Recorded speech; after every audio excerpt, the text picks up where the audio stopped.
할렐루야. 예수님께서 하신 말씀 가운데 이런 비유가 있습니다. 어느 마을의 소장농이 주인의 밭에서 일을 하다가 괴짝을 하나 발견했습니다. 괴짝을 열어보니까 그 안에 보물이 가득했습니다. 옛날에는 마땅히 돈이나 보물을 보관할 만한 데가 없어서 땅속에 감춰두는 것이 예사였습니다. 그러다가 전쟁이 나거나 난리가 나면 그냥 못 가져가면 땅에 묻은 그대로 도망을 가는 것입니다. 살아서 돌아와서 보물을 찾으면 내 것이고, 도망을 갔다가 생명을 잃거나 못 돌아오게 되면 그 괴짝은 찾는 사람이 임자였습니다. 요즘 말로 하면 대박이 터지는 거고 로또가 맞는 거죠. 그 소장농이 그것을 발견했습니다. 와, 얼마나 좋았겠어요? 그것을 꺼내갈 수가 없었습니다. 덮어버렸습니다. 왜냐하면 그런 경우는 땅 주인의 것이었기 때문이었습니다. 소장농은 그날부터 잠을 제대로 못 잤습니다. 너무 좋았는데 부인한테도 이야기를 못하고 주인한테도 말을 못했습니다. 법적으로 하면 반반씩 나눌 수 있었지만 주인이 그렇게 호락호락한 사람이 아니었고, 그 전부 다 자기가 차지하고 싶었는데 그렇게 가지려면 합법적으로 그 땅의 주인이 되어야 됐습니다. 집에 가서 아내에게 땅을 사겠다고 말합니다. 이유가 뭐냐 그러니까 대답할 수가 없습니다. 소문이 퍼지면 낭패를 보는 것이기 때문에 그랬습니다. 그래서 그는 갖가지 방법으로 재산을 다 정리해서 그 땅을 샀습니다. 아내와 가족들이 말렸지만 샀습니다. 동네 사람들이 제정신이 아닌 것 같다고 했지만 샀습니다. 땅 주인은 사겠다고 하니까 비싼 값을 내걸고 팔았습니다.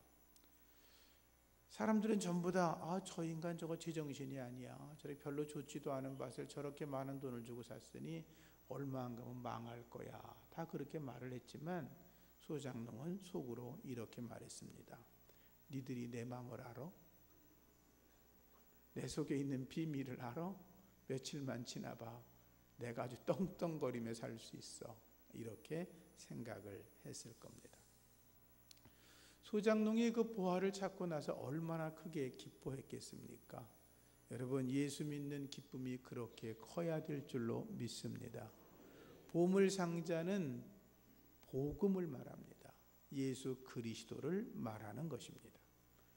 우리가 인생을 살아가면서 예수 그리스도를 발견하면, 그리고 복음을 내가 정말로 만나게 되면 세상의 어떤 기쁨보다 더 거룩한 기쁨을 우리가 경험하게 됩니다.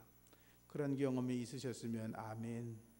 네, 그런 분들은 복된 분입니다. 그런데 목사가 또 뭐라고 중얼거리나 이해가 안 돼, 그런 분들은 주님을 만나보셔야 이 기쁨을 알 수가 있을 것입니다. 예수님을 만난 사람들, 복음을 만난 사람들은 자신의 일생 전체를 하나님 앞에 맡깁니다. 온 생애를 믿음의 길로 걸어갑니다. 자기를 쳐서 복종시켜 십자가에 못 박아버리고 오직 예수 그리스도를 자랑하고 십자가의 구원의 은총을 찬양하며 살아가게 됩니다. 왜? 그 속에 하나님의 거룩한 기쁨이 있기 때문에 그렇습니다. 성령의 감동 감화가 날마다 있기 때문입니다. 예수로 기뻐하시기를 축원합니다. 사람들이 소장농을 보고 어리석다, 바보 같다, 제정신이 아니다 놀려댔지만 그 소장농은 자기가 보물상자를 보았기 때문에 조금도 세상 사람들의 말에 귀를 기울이지 않았습니다. 분명했기 때문에 그렇습니다. 예수를 분명하게 만난 사람들은 세상 사람들이 우리들을 보고 좀 이상한 거 아니야? 너무 과하게 믿는 거 아니야? 제정신이잖아, 왜 예수를 그렇게 믿어? 라고 이야기해도 우리는 그렇게 말할 수밖에 없습니다. 예수 만난 기쁨이 너무나 큰 걸 어떡하냐고. 여러분, 예수로 행복하시기를 축복합니다. 죄사함을 경험하시고 영적 기쁨, 영적 자유함을 얻는 기쁨을 누리시고 죽음의 권세를 이겨내시는 부활의 기쁨으로 날마다 살아가시기를 축복합니다. 사람들이 살아가면서 사람의 힘으로 해결할 수 없는 것들이 많이 있지만 그 중에 가장 큰 것 두 가지가 뭐냐면 하나는 죄의 문제고 또 하나는 죽음의 문제입니다. 성경은 말합니다. 모든 사람이 죄인이다 라고 말합니다. 의인은 없나니 하나도 없다 라고 했습니다. 죄의 싹은 사망이라 그랬습니다. 죄 가운데 있는 자들이 죄를 해결하지 못하면 그들은 결국 사망에 떨어진다는 것입니다. 죽는다는 것입니다. 누구나가 다 한 번은 죽지요. 그러나 성경에서 말하는 사망, 죽음이라고 하는 건 지옥에 떨어진다는 것입니다.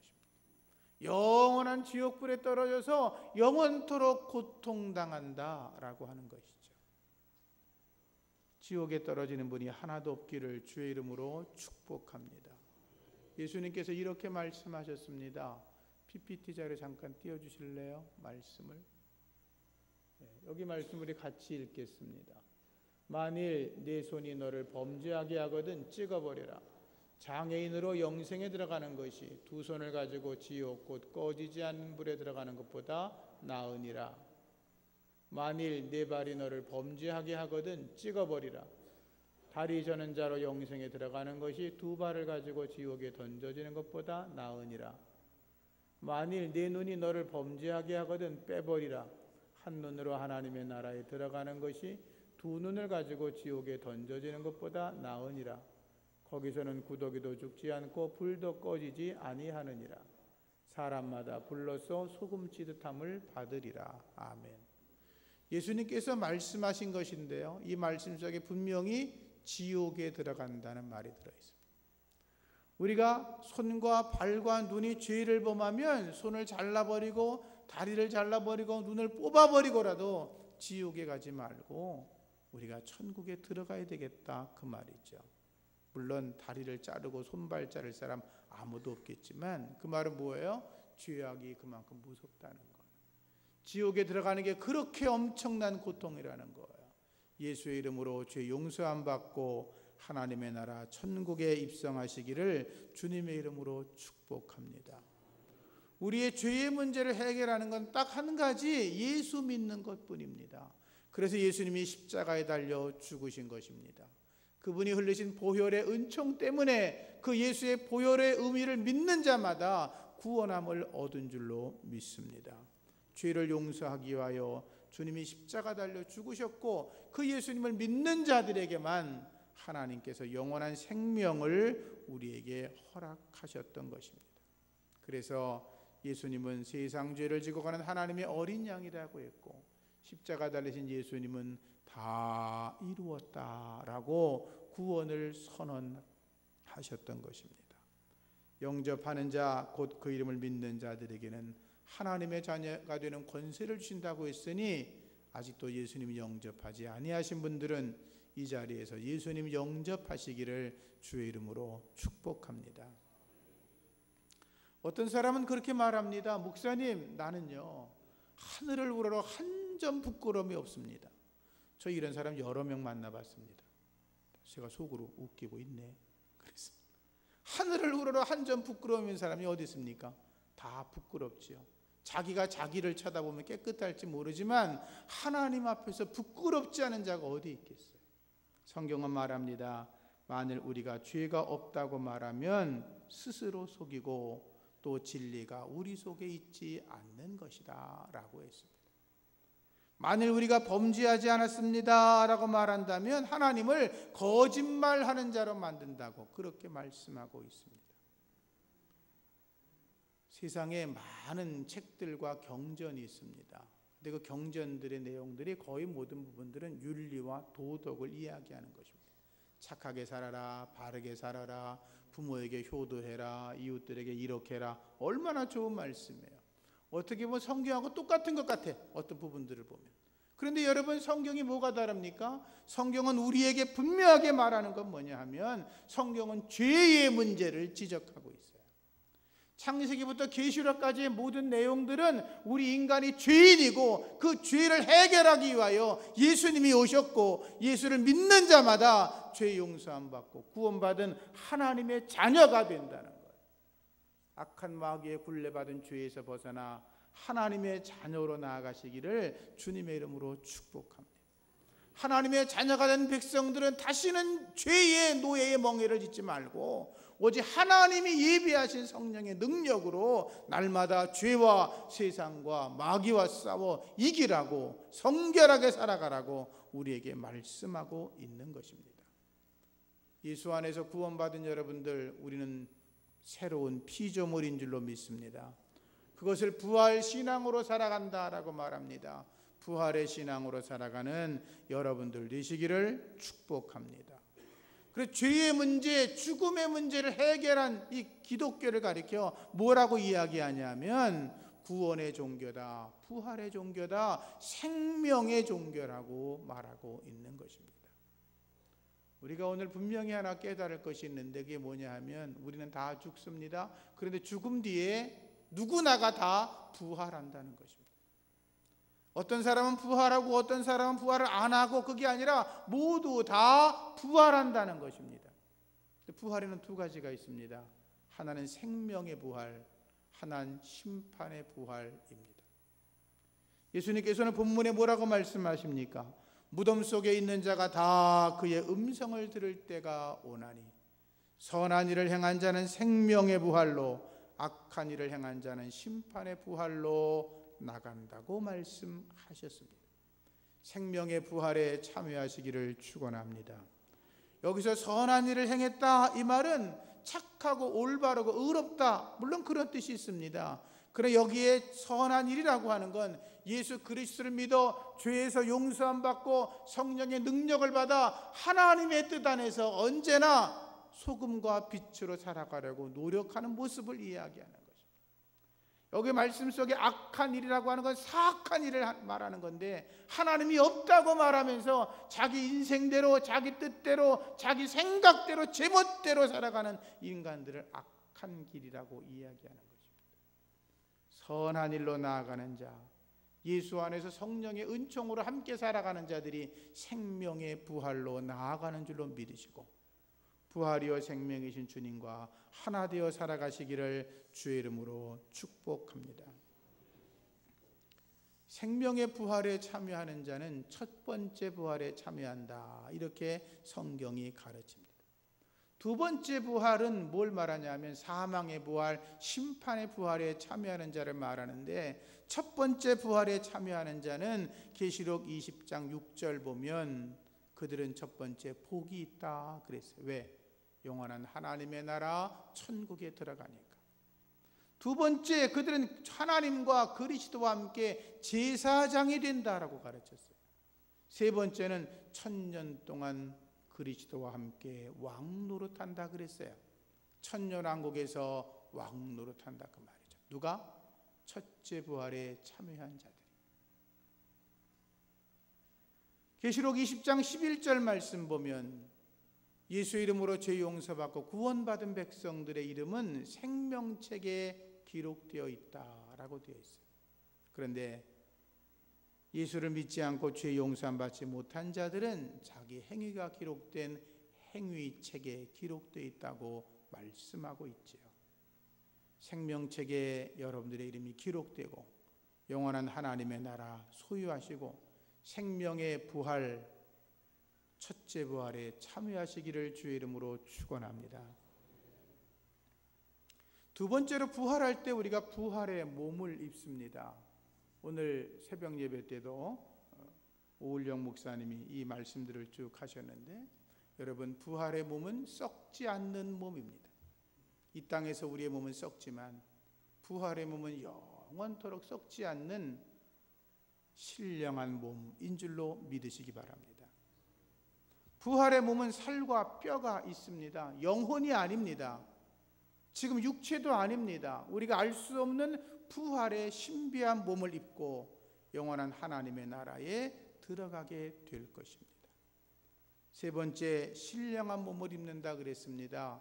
고린도전서 15장 말씀에 보면 우리가 썩을 것으로 심겨지지만 썩지 아니할 것으로 살고, 욕된 것으로 심겨지지만 영광된 것으로 다시 살고, 그리고 약한 것으로 심겨지지만 강한 것으로 살아나고, 육의 몸으로 심겨지지만 신령한 몸으로 다시 살아난다라고 했습니다. 여기 말씀에 썩지 않는 것, 영광스러운 것, 강한 것, 신령한 몸, 이것이 포함되어 있는 것을 부활의 몸이라고 합니다. 하나님 나라 들어가실 때 저와 여러분들이 부활의 몸을 입고 영원한 하나님의 나라 개선장군처럼 들어갈 줄로 믿습니다. 안 믿는 사람은 제가 모르겠고, 부활의 몸은 하늘에 속한 자의 형상이라고 말씀은 가르칩니다. 지금 우리들이 살아가는 몸은 유한합니다. 한계가 있습니다. 언젠간 죽고 죽으면 우리의 몸은 다시 땅으로 돌아갑니다. 그러나 부활의 몸은 땅에 속한 것이 아니라 하늘에 속해진 것입니다. 하나님이 다시 창조한 몸입니다.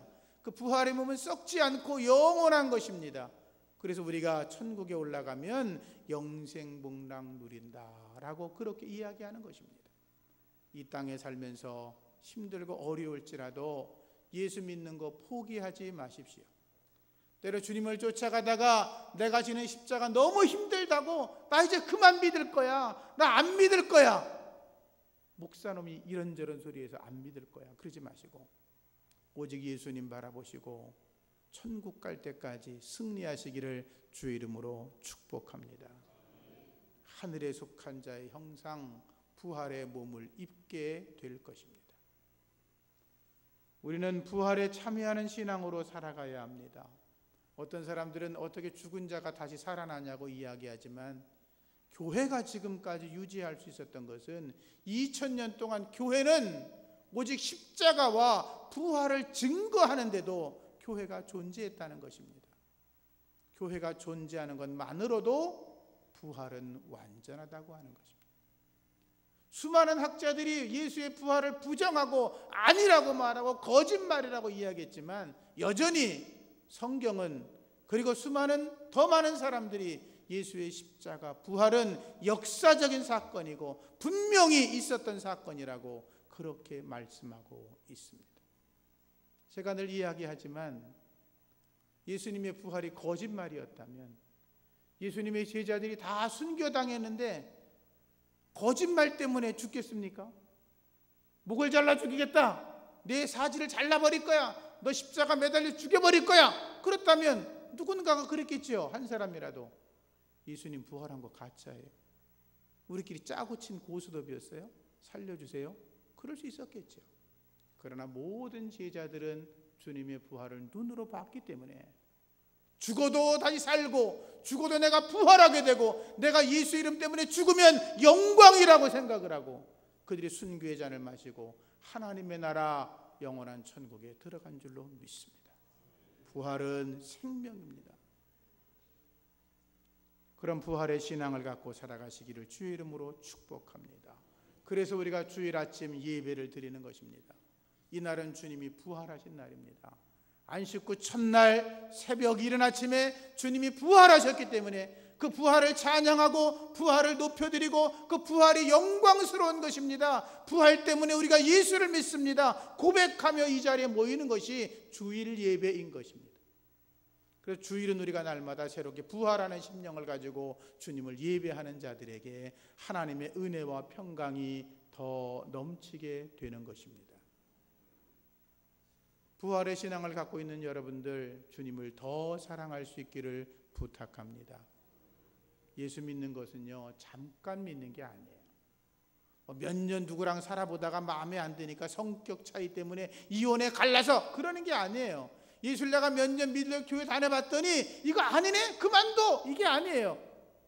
주님은 우리에게 끊임없이 뭐라고 말씀하시냐 하면, 네가 나를 사랑하느냐라고 물으세요. 부활하신 예수님이 베드로에게 물었잖아요. 베드로야, 네가 나를 정말 사랑하니? 너 생명을 다해서 나를 사랑할 수 있어?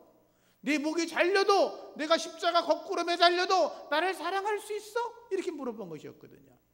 주님의 질문은 네가 나를 사랑하느냐 였어요. 주님을 더 사랑하는 우리가 되기를 축원합니다. 그래서 막달라 마리아가 예수님 돌아가신 뒤에 그 위험을 무릅쓰고 새벽 미명에 주님의 무덤가까지 달려갔던 거예요. 주님의 시신에 향유를 발라드리려고. 그러다 부활의 주님을 만났죠. 또 다른 마리아가 주님께로 받은 은혜가 너무나 커서 예수님의 머리부터 발끝까지 그 몇십 년 동안 모아왔던 향유컵을 깨트려 머리에 부어드린 거예요. 왜? 주님을 사랑하니까. 주님을 더 사랑하는 우리가 될 수 있기를 축복합니다. 부활의 신앙으로 살아가는 사람은 부활을 전파해야 합니다. 예수님의 부활을 눈으로 목격한 제자들이, 주님의 승천 때를 보고서 목격한 자들이, 그들이 예수의 부활을 전했습니다. 예수님이 우리의 죄를 위해서 십자가 달려 죽었습니다. 그 십자가의 보혈의 은혜 때문에 우리가 구원받습니다. 주님이 죽으셨지만 사흘 만에 부활하셨습니다. 예수를 믿으면 구원함에 이릅니다. 하나님께서 천하 만민 중에 어떤 이름도 구원 얻을 만한 이름을 준 적이 없는데 오직 예수를 통해서만 구원이 가능하다고 그렇게 전하며 설교하였던 것입니다. 스데반은 자기 목을 내놓으며 돌에 맞아 죽으며 순교하면서 예수를 전했고, 야고보도 칼에 목베임을 당했지만 예수의 십자가와 부활을 증거했고, 다른 제자들도 감옥에서 채찍맞고 고통당했지만 오직 예수가 구원이십니다 라고 전했던 것입니다. 따라하시죠. 예수님이 구원의 주님이십니다. 믿으시면 아멘. 아멘. 그렇습니다. 오직 예수님만이 구원의 주님이십니다. 마지막으로 부활의 신앙으로 살아가는 사람들은 성령의 은혜로 살아가야 합니다. 예수님께서 승천하실 때 500의 형제가 보았다라고 되어 있습니다. 예수님은 구름 타고 올라가셨습니다. 천사들이 말합니다. 너희가 본 그대로 주님이 다시 오실 것이다. 예수님께서 그때 말씀하셨습니다. 너희들 예루살렘을 떠나지 마라. 아버지의 약속하신 것을 기다려라. 요한은 물로 세례를 주었지만 너희는 몇 날이 못되어 성령으로 세례를 받으리라. 여러분, 성령으로 세례 받으시기를 축원합니다. 성령 세례 받은 경험이 있으신 분들만 아멘. 아멘이 안 되시는 분들은 성령 세례를 받으셔야 합니다. 그리고 주님 말씀하셨습니다. 너희가 성령이 너에게 임하시면 너희가 권능을 받고 예루살렘과 온 유대와 사마리아와 땅끝까지 이르러 내 증인이 될 것이다 라고 말씀하셨습니다. 성령 받으라는 것입니다. 권능 받아야 한다는 것입니다. 하나님의 일, 주의 복음을 전하려면 성령의 권능이 없이는 못한다는 것입니다. 부활의 신앙으로 죄와 마귀와 세상과 싸워 이기려면 성령의 능력이 없이는 안 된다는 것입니다. 그래서 우리가 성령을 받아야 되는 것입니다. 예수님 말씀을 따라 예수님의 승천을 목격했던 500의 형제가 마가의 다락방 가서 기도했습니다.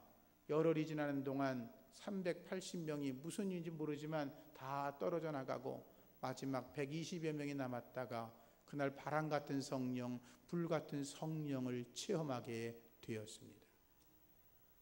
성령을 받으니까 자기도 모르게 담대해지는 거예요. 성령 받으니까 자기도 모르게 자기 입에서 예수가 나오는 거예요. 성령 받으니까 자기도 모르게 만나는 사람들에게 예수 믿어야 구원이 있다고 선포하기 시작했던 거예요. 성령께서 우리에게 강하고 담대함을 허락하여 주시는 것입니다. 사랑하는 성도님들, 이 부활절 아침에 부활 신앙으로 살아가시기를 축원합니다. 기도하겠습니다. 하나님 감사합니다. 저희들도 부활의 몸을 입게 될 줄로 믿습니다. 부활의 신앙에 동참하게 하시고 장차 부활의 몸을 입어 천국 들어갈 우리들이 이 땅에서 부활의 주님을 전파하는 하나님의 자녀들 삼아 주시옵소서. 예수님 이름으로 기도합니다. 아멘. 찬송가 165장